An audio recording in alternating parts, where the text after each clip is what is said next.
Hello and welcome to City Beat. We are your central source of news and information for the city of Rocky Mount, and I'm your host, Tamika Keenan Norman. During today's show, you'll have an opportunity to learn more about new team players within the city of Rocky Mount. We'll have on our new assistant city managers, Chris Beschler and Natasha Hampton Clayton, and we'll also have a discussion with our newest city council member representing Ward 3, Mr. Richard Joyner.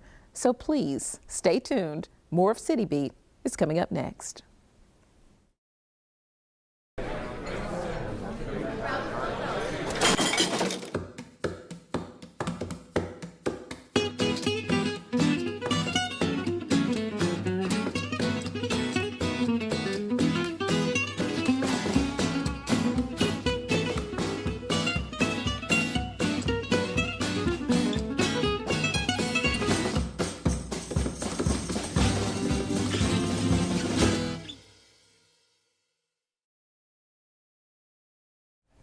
Hello and welcome to City Beat. I'm your host, Tamika Keenan Norman, and today's show is giving you an opportunity to learn more about key staff members here at the City of Rocky Mount. And joining us are our brand new assistant city managers, Chris Beschler and Natasha Hampton Clayton. So thank you both for joining us on City Beat today. Thank you for having me. I know you started in May, so you haven't been here long at all. Yeah. And I wanted you to get acclimated a little bit first before you join me on the show today. But first, how does it feel, Chris, to be here in Rocky Mount serving as an assistant city manager? Actually, I really enjoy it. I enjoy the community.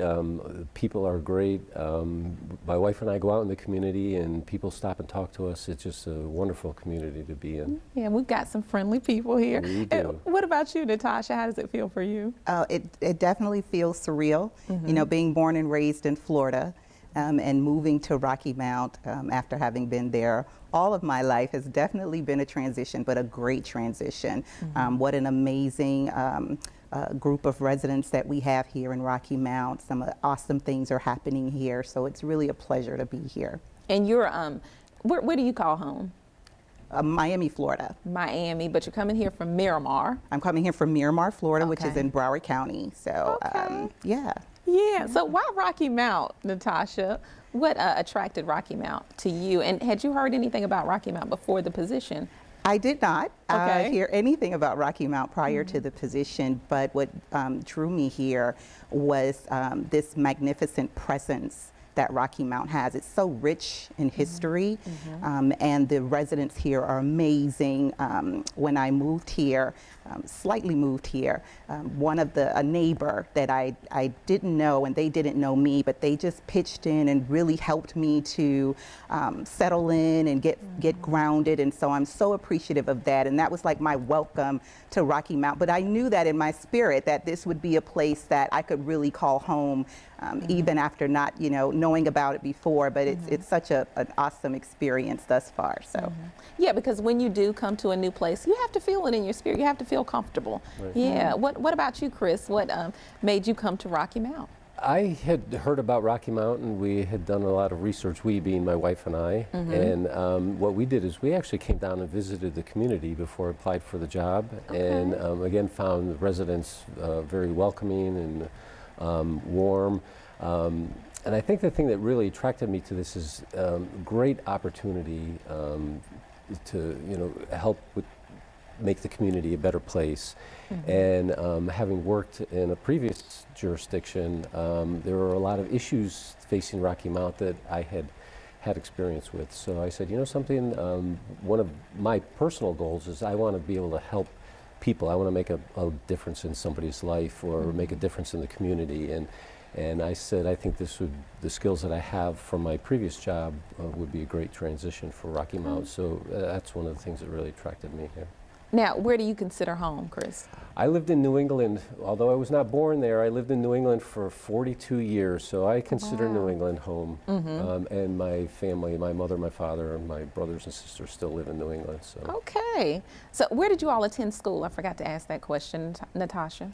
Well, I received my undergraduate degree from Florida Memorial University, which is the South Florida's sole historically black college and university.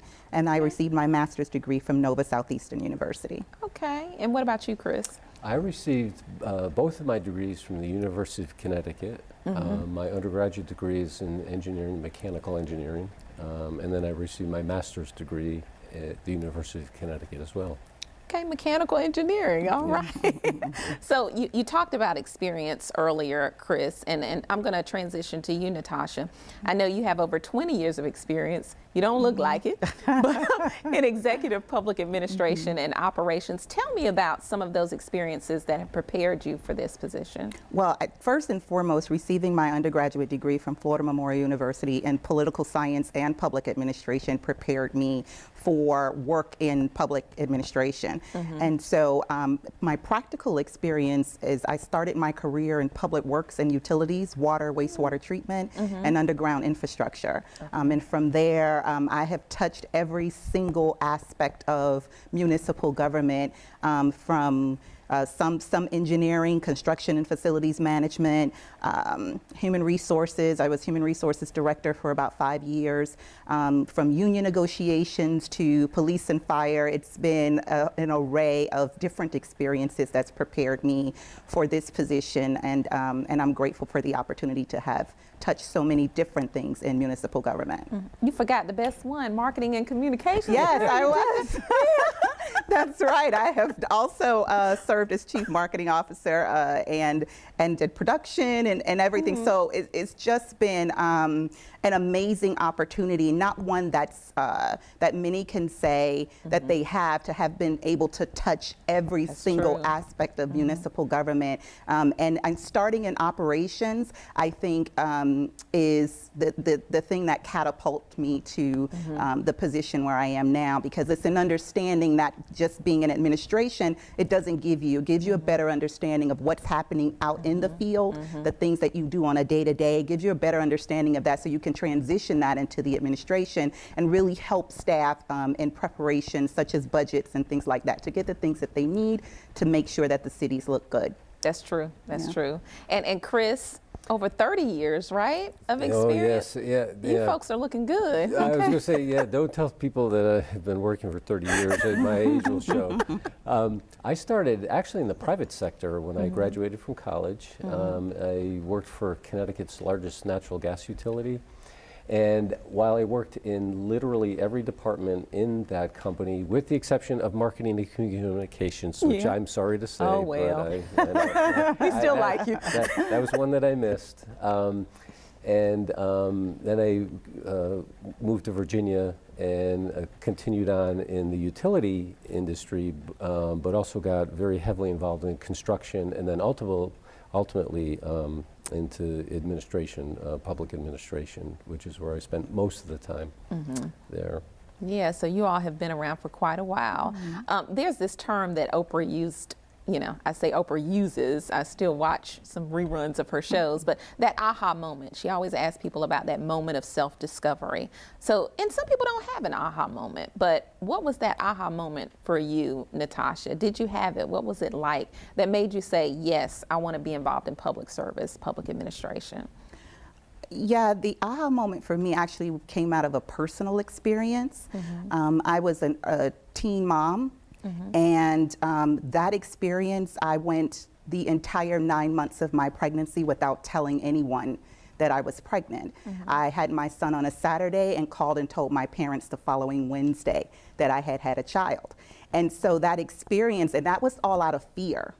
And so I didn't feel that I had alternatives and recourses, and even after that, transitioning into motherhood was extremely challenging with regard to affordable housing, assistance. Those things were extremely challenging. So that was my aha moment to say that when God blessed me with the opportunity to do for someone else, that I would.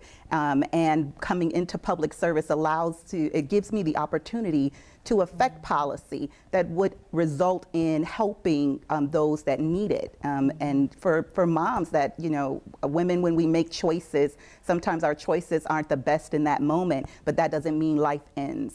And so when you have services and public services and you can affect those kinds of things to ensure they have a mainstay, that's what it's about. And that was my aha moment. Okay. What about you, Chris?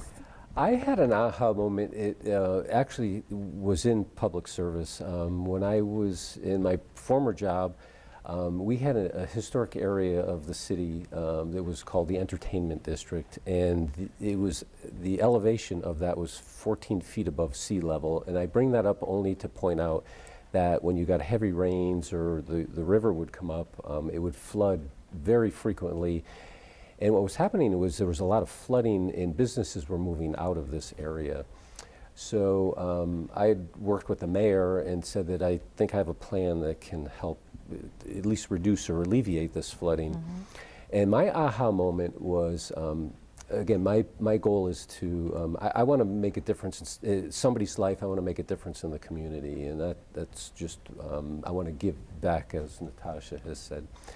And the aha moment for me was once we had done our work and we did fix the problem, a TV station had interviewed a business owner, and the business owner had said, when I look up in the sky and I see rain clouds, I don't worry about whether or not my business is going to be here because government has fixed this. And that was my aha moment that, you know, when you're working in government, you actually can make a difference, and you can make a difference in somebody's life, in their business life, their personal life. And I said, and again, in deciding to come to Rocky Mount, looking at the issues, I said, you know something, that's a place where I think that I can go and make a difference, and that's what I hope to do. All right. And I love to ask about aha moments because you get to know so much about people, what they've been through, because a lot of times you see people in great positions, but you don't know how they got there and the challenges that they went through too. But you talked about your challenge, you talked about resources, and now it's interesting because one of the departments that you're overseeing is community business and community development. Tell me about some of the other departments that you all are overseeing. We'll start with you, Natasha, and kind of some of the experiences that will help you lead those departments. Definitely. So I had the pleasure of overseeing the departments of human resources, human relations, community and business development, parks and recreations, and the oversight of the event center, the downtown Rocky Mount Event Center. Oh, that's going to be exciting. Very, very exciting. Yeah. So having, as I talked about previously, the different operational experiences, working with amphitheaters, outdoor amphitheaters, being director of human resources in my prior work experience, those are the things that have prepared me to help to propel the city forward by overseeing those departments. Okay, and what about you, Chris, the departments you're overseeing? The departments that I oversee are development services, engineering, public works, and water resources. And those are on the ground, boots on the ground, everyday services where if you don't meet our residents' expectations, you're certainly going to hear about it. But those are departments that really, in my mind, really make a difference, just with people's quality of life and things that normally people take for granted, like turning their water on and being able to take a shower or have a glass of water. Doing the best job that you can do with the highest quality of water really helps the quality of life, and I think I'm well seated for those departments. Exactly, with your previous experience. Arguably, those are the better departments. I'm gonna chime in on that one because I happen to think the departments that I oversee are the drum beat of the organization, the drum line. Well, and I will add to this, the people in those departments are absolutely fascinating. They are great employees, they're great public servants, and again, that makes this job even that much more rewarding, working with really competent and very good people. And speaking of those departments, you're having to get involved to really learn a little bit more about them and how they operate within the city of Rocky Mount. But what are some initiatives that maybe those departments have led you to getting involved in that have allowed you to learn more about the city? And tell me about some that maybe have been interesting. And we'll start with you, Chris. All right. again, some of these I want to come right out and say I cannot take any credit whatsoever because they had started long before I got here. But Natasha had brought up the event center, and just working with the engineering department on a parking plan. Obviously is going to ensure the success of the event center. So that's very exciting and rewarding. It's difficult, but obviously it's a challenge that I am certainly up to. Within water resources, we are going through what's called a cost of service study, and we have just started that. And what a cost of service study basically just makes sure that there's equity among the water rates that we charge. And so we have just embarked on that, and that's very important. Obviously, people don't want to pay more than their fair share for water, and they shouldn't pay more than that. And so, what the study will do will determine what is equitable and fair for all our different classes of customers. So that's very exciting, and that's something that's very standard in the utility industry. All the utilities do that. Do that study, okay. Yeah. And what about you, Natasha? Well, there's so many wonderful things that are happening in the city that's acclimating me to Rocky Mount. For example, in the Department of Human Resources, there's a pay and class study that is currently underway. And pay and class studies are really important to ensure that this organization's greatest asset, its employees, are compensated equitably. And so the pay and class study would ensure that we are at industry standard, making sure that we attract and retain talent, which is really important to an organization's mainstay, stability, and growth. So really excited about that, and that's certainly been an acclimation. The event center, of course, jumping into that, which is well underway. And I agree with Chris, these things were happening before I came in, but being able to jump in and see this amazing facility come from discussion to conception, you know, and to now visualize it and see it in full throttle here in Rocky Mount is just amazing. It's going to be a great venue for our children. We may very well have the next NBA champion, our next world-class athlete here, right here in Rocky Mount. That's so true. That's so true. And grand opening is coming up soon. I won't divulge the information just yet, but we're excited about that grand opening celebration coming up soon. The last thing I want to ask of both of you, and we'll start with you, Chris, is what positive words of advice or encouragement do you have for folks who are interested in getting in a career in public service, public administration? What would you say to those students?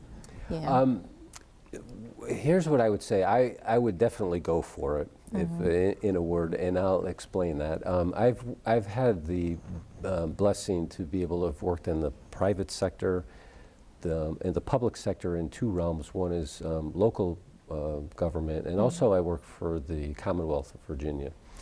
And when I take a look at where can you make the most difference in people's lives, in my opinion, it's local government. Local government touches the residents of the community every day, where not so much, in my experience, with the Commonwealth or at state government, and certainly not, the federal government certainly does not come out and empty people's refuse cans, but local government does, and local government helps people. They improve infrastructure, they provide all of the necessary day-to-day services that, and sometimes we take for granted. And so what I would say is be engaged, and local government is really the place, in my opinion, where you really can make a difference in people's lives and in the lives of the community. That's again, when I was contemplating, where do I want to go from here, local government just popped right out as being that place. That's so true. And before I got into government, you never really thought about, okay, the water coming out of the shower. But if it stops, do you think about it then? You just don't think about those things because that's what you expect. Yeah, but Natasha, what about you? What words of encouragement or advice would you offer? Definitely that local government, as Chris mentioned, it touches lives every day. It is the heartbeat of the community. It's your local government that affords you services like waste collection, water, sewer. It is local government. But moreover, if you're experiencing challenges in your life, or you're seeing it, you're witnessing it, as I've had my personal struggles, I knew that public service was where I needed to be, because I knew that there needed to be changes in terms of the services that are offered to a community. Not everyone is served. You have your underserved, and your underserved needs a voice. And we're voices for the underserved. And that's my encouragement to anyone who's thinking about public service, is that you are a voice, and your voice should be heard, as well as the voices of those who are underserved. And so that is my encouragement, is to be a voice for someone who can't stand for themselves. Let's be our brother's keeper. And that's what public service is, our brothers and sisters' keeper. All right. This is really good. I've enjoyed talking to you all. Any additional comments that you want to make before we close today? No, just the only thing that I would say, again, it's been a short time, as you pointed out, started in May, but it's just been so far a wonderful journey, and there are so many good things on the horizon for Rocky Mount, and I am really excited. I mean, some of this stuff keeps me up at night in a positive way, thinking about just where this community can go. And for me, my closing statement would be if there's one thing that I want to do, is I want to make a difference in somebody's life in Rocky Mount, whether it's one person or 100 people, doesn't matter to me. And I certainly want to leave Rocky Mount a better community than when I came in. And I think we are really on that right track. I'm really excited. All right. Anything that you want to add, Natasha? Absolutely. Let's rock Rocky Mount. All right. Be ready. Well, thank you to both of you. And thanks, like Natasha said, for being a voice for so many in this community. Thank you for tuning in as well. We're not done yet. We'll be right back in just a moment, and we'll get a chance to learn a little bit more with our newest council member for the Rocky Mount City Council for Ward 3, Mr. Richard Joyner. We'll be right back. Sure, I look cute now, but when my owner lost his job, it was rough. I was living on the street, and one night, me and this Cocker Spaniel got into it so bad, I wound up looking like an ice cream cone.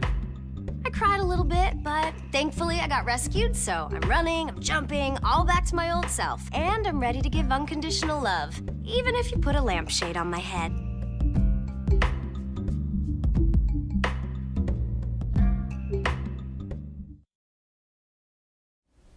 Hello and welcome back to City Beat. I'm your host, Tamika Keenan Norman, and if you're just tuning into the show today, we previously had Chris Beschler and Natasha Hampton Clayton on to talk about their new role as Assistant City Manager.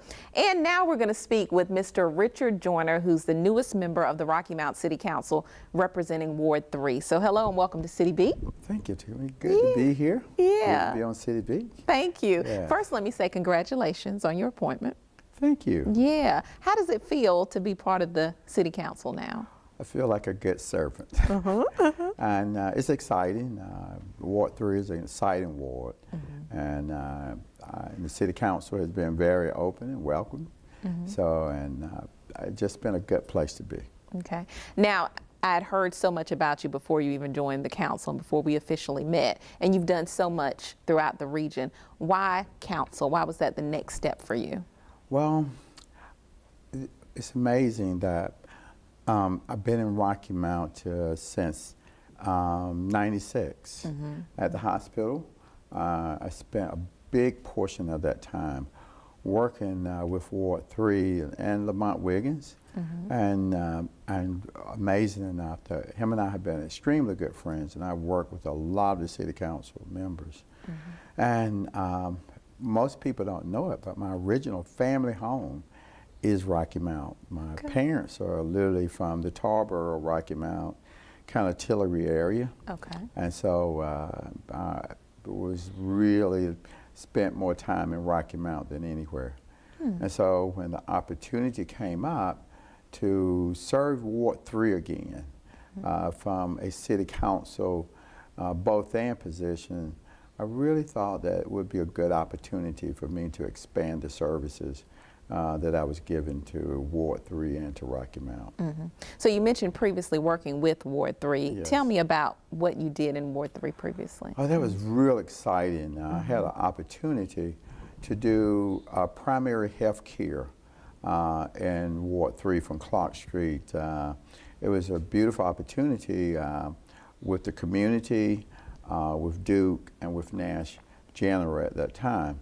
And the goal was to really to look at what would be the impact of having a faith-based primary health care and a community working together. And it was a beautiful, I spent time just doing door-to-door canvassing, talking to people. We did summer youth programs and brought the hospital to the community and carried the community to the hospital. Okay. And just got to know, did block-to-block captains. We just had a lot of fun. And so, but accomplished a lot of good stuff for our student school. Participation went up. Primary health care being worked from a community standpoint really went up. And so it was an exciting time to reunite at another level with Ward 3. Okay. And speaking of healthcare, I didn't realize you had been with the hospital since '96, so that's been quite a while. It's been quite a while. Yeah. What's your role at the hospital now? Director of Pastoral Care, and Director of Pastoral Care at Nash is more of a relationship process. We have goals and objectives that build a relationship both with the practitioners in the hospital, the patients in the hospital, and the community. And so I've been there and watched this role. I came in as a chaplain trainee, and now to be from that point to a chaplain, now to director of pastoral care, and now to look at uniting primary health care in the hospital and community is really great. We have 40 volunteer chaplains there, which is made up of pastors and different faith-based. We have Ms. Dee Perkins, who teach clinical pastoral education, which is training for our community. And we have a lot of other discipline with the police department, sheriff departments, and other things as we look at spiritual care on a multi-level. And speaking of spirituality, we didn't touch on yet that the fact that you are a reverend pastor. Yes. Kanita Family Missionary Baptist Church, Yes, right? yes. Now, how long have you been there? And 14 years I've been there as pastor. Okay. And so beautiful opportunity. Again, you know, doing pastoral care, being a pastor from a garden process and from this whole concept of food, faith, and health.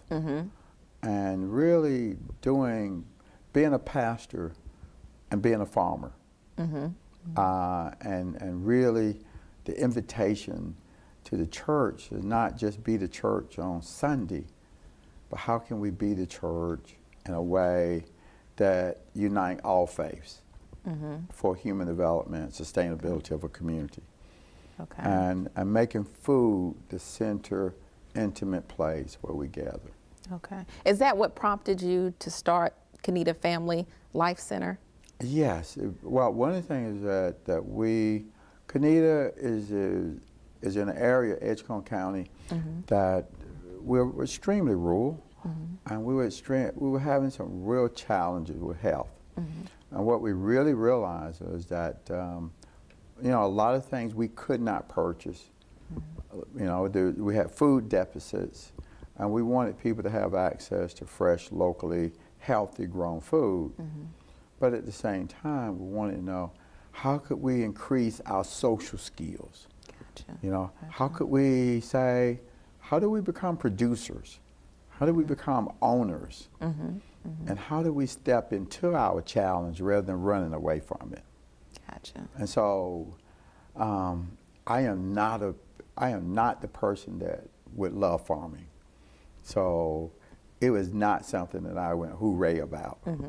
But it was the privilege to build relationships on a ground that I wasn't a pastor or wasn't someone telling people what to do, but it was on a place where we worked together. Gotcha. And you talked about those social skills, but what else does that Family Life Center offer Gosh. for you? The social skills, opportunities to, we can grow more food than we can purchase. And we can put food, healthy food on people's tables.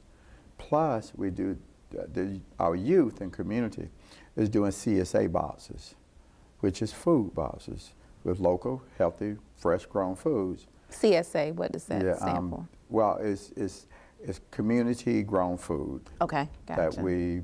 That they're 6 items in a box, and it's enough for meals.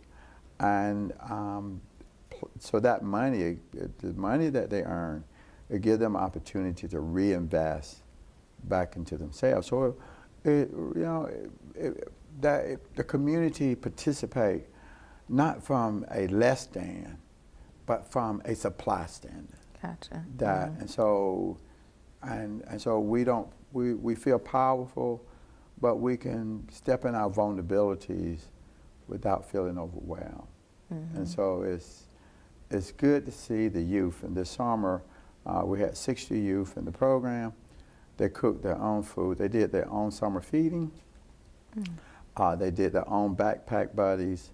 And one student did over 200 pictures where he carried food home, where him and his family prepared the Sunday meal from the food he grew in the garden, and they sit down and he paid for the whole Sunday meal. Wow. And he's 15 years old. That's excellent to be able to reach them at that young age and teach them about healthy living. And that's going to go with him throughout the rest of his life. Oh gosh, that he know the chronic disease. He know what grandfathers and other people in his family died from. And he know the food that he has to grow and how to prepare the food that he can avoid the chronic disease by just growing food and eating food that he can save his family life, and he can take the Sunday meal off the budget that he's doing that. That's excellent. Yeah. He took 100 pictures of them. In 8 weeks, he took 100 pictures of his family sitting out eating food that he grew. I know you're proud of those kids. Do they ever come up to you and tell you about how that has impacted their lives? Oh yeah, we have a lot of students that have graduated, and one student has a PhD, and she's in Ghana, and she PhDs in physical therapist, and so she created a program that she teach the women. They do physical therapy through gardening. Okay. And so she came to church to worship with. She stayed in New York, and so but now she's in Ghana, and she's working with women there, and she's feel pretty empowered that she now combined her PhD and gardening. That is unique and interesting. It really is. And for her, she complained the whole. She came to the program as a little girl. Every question was, "Why do I have to do this? I don't want to do this, Reverend Jordan. This is not fair." And I said, "Life is not fair. You got to learn to live in it." And to think now that she is teaching this plus with her PhD. Excellent. I want to go back to 2015 when you got the top 10 CNN Hero nomination. How did you get that nomination? How did it feel when you heard that? I mean, that was huge. Well, first I didn't believe it. So, and we're farming, right? So, who care about what you do on the farm? Right. So, that's what you thought. So we were farming, and we got bees, and we got all these kids around, and you're trying to get through the summer, and it's hot, 90 degrees. And I get this telephone call because sometimes it's hard to reach me, and I get this telephone call, and I'm in the field, and they go like, "Are you Reverend Jordan?" I go like, "Well, who did you call?" Right. And they go like, "Well, we're from CNN," and I'm going like, look, it's hot. I got these kids out here working. I don't have any time for no jokes today. And so it's like, and they keep talking, and I'm trying to direct, youth, and they're getting in the bees. So it's a lot. Then they say, well, Mr. Joyner, we're really serious. We want to know, you've been nominated for this award, and I said, ma'am, she said, is there any commendation in Coneta? I said, you said, what? I said, unless you stay with Miss Bunch. I said, so I figured then, somebody must be serious. And so we started talking, and it was like, you've been nominated for a CNN award. And I go like, what did that mean? And so it was amazing. It was about a year process that they came a bunch of weekends, and they filmed 40 hours a weekend. When I tell you they filmed 40 hours, they filmed everything from your snoring to everything. And it was good for the community. Right. Because CNN, what is the odds of any news people going to come to your community unless there's a crisis? Not that you can do something good enough for them to come. And seriously, whoever thought someone would come to a community for a garden? So it was amazing. It was great. Wow. I think it was good for our youth because they got a chance to see themselves on CNN. They got a chance to see themselves on the Super Bowl, and so it was like, wow, we're doing something good. Exactly, I know it was. Yeah. And you've done so much just sitting here talking to you. I mean, you've done a tremendous amount already. So as a member of council, I know when you go into any organization, you say, I want to do this. I want to have this impact, this end goal. What is that end goal, that impact that you want to make in this community? Well, this is a great community. Brilliant people who have endured a lot. And I plan to live here for the rest of my life. So not just as a city council person, but just as a basic community person. And to see our community, see that the city council seat and the community is not separated, that we're one. That I'm not representing Richard Joyner on this city council, that when I'm speaking, that it's not just me, it's Ward 3. It's the city of Rocky Mount, that we're speaking in harmony with each other, and that we can live transparent and truthful with each other, because everything will not always be wonderful. There can be some vulnerable spots, and that we'll be able to stand vulnerable but be honest and transparent. And so it's relationship that I hope to bring most of all, is that I look for spending time with the people of the community and working with the community. And so when I show up here, that is not me, it's the community showing up. You talk about spending time with people in the community. What are you doing now to kind of get acclimated with, a little bit more with Rocky Mount and operations as a council member from this seat? Oh gosh, I am spending a lot of time with the community leaders, community organizations. I am spending time here at the city learning municipalities, how things work. I'm spending time with the chief of police, which is really great. And just the many different departments that make up this beautiful operation called Rocky Mount City. And just getting to know how I can become a greater servant. Gandhi, which is a love, and John F. Kennedy said, ask not what your country can do for you, but what can you really do for your country.